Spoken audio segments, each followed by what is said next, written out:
Great day. Listen, y'all. God is continuously downloading stuff in me. Um, Stuff that I thought was kind of like, well, why, Lord, why would you have me to say this, right? But I know now. I know now.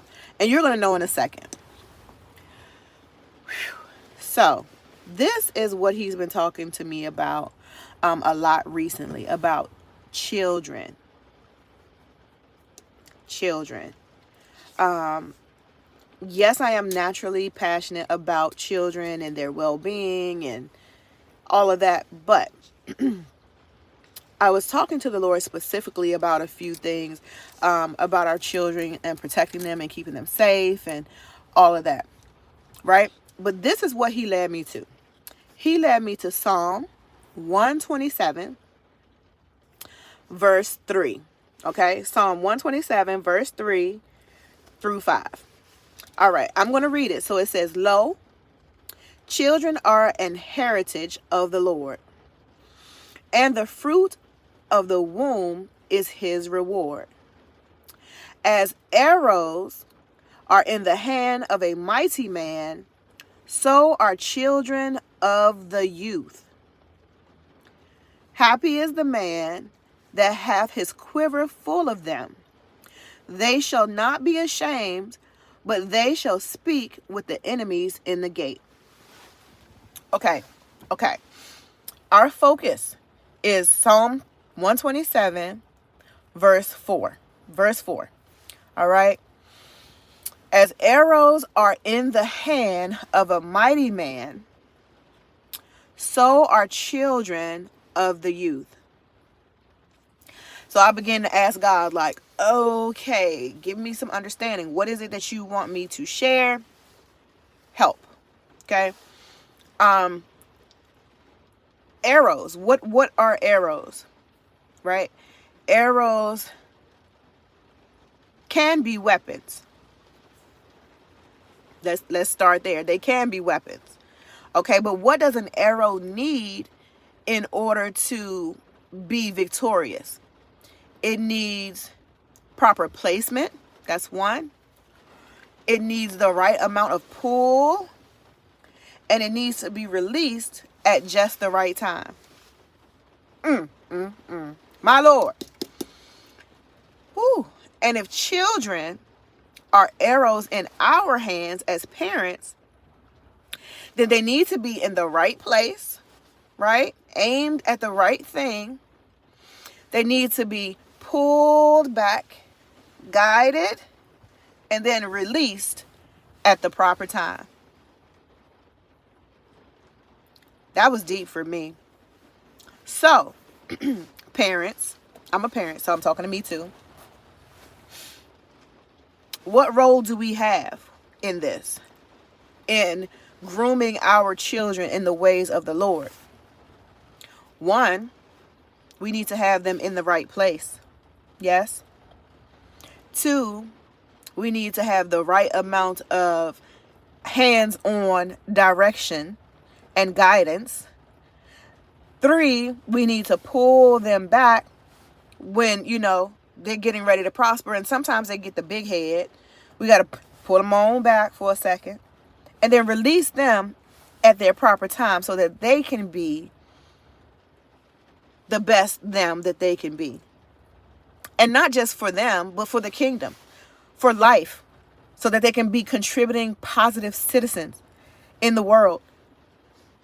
So they can be little lighthouses that draw men to Christ. But I'm going to go a step further, y'all, because this is how he got me. He said, not only do you guide, but you have to lead them until they are of the age of accountability, right? And I said, what? Okay. And he said, the best way to lead is by example. I'm going to put a pin right there. Boop. The best way to lead is by example. I'm going to throw myself out there because I'm not calling nobody out. I'm going to throw me out there. Right? I asked my child the other day. Okay, let me give you guys a backstory real quick. I had children, with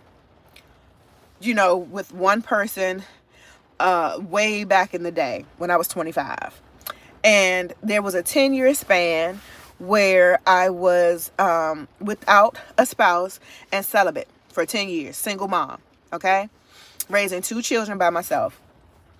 And there were people that were trying to be in my life or a part of my life for whatever reason. But I chose not to bring people into that with my children because I didn't know what type of lifestyles my children would be exposed to. So I didn't have every Tom, Dick, and Harry coming in and out of my house. But that was my choice because I wanted to protect them. Whew. This is a little deep. But so here we go. 10 years later, my children are now asking me, Mom, when are you ever going to date? Are you going to ever date? Are you ever going to be with anybody? I was happily single, happily serving in the church. Just, me and God, I'm cool. We good. Yes, the Lord finally did bring someone into my life, but that was not my focus. That was not my focus. And so I asked my eldest yesterday, I said, so I have a question for you. And she's like, oh, okay, with your questions. I'm always asking. I asked her, would she have taken God as serious as she did if she would have seen me living differently than what I had over those 10 years? And she said, no, you would have been a laughingstock.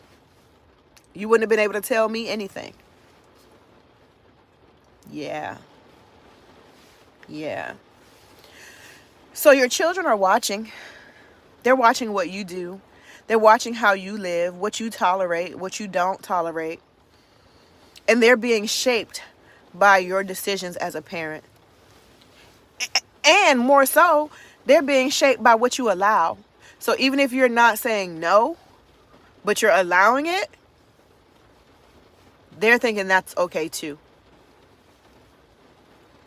Anyways, God has told me, shape up, keep moving. As long as my kids see me serving Christ, as long as they see me, with my eyes focused on Him, as long as they see me in faith, as long as they see me reverencing Him and listening to His voice, they're going to do the same too. I'm not saying this to your shame because I've gone through a lot of things. And I know that this is nothing but the Lord speaking. And that's why His love speaks. I love you guys, and I know that He loves you too. Until next time, peace.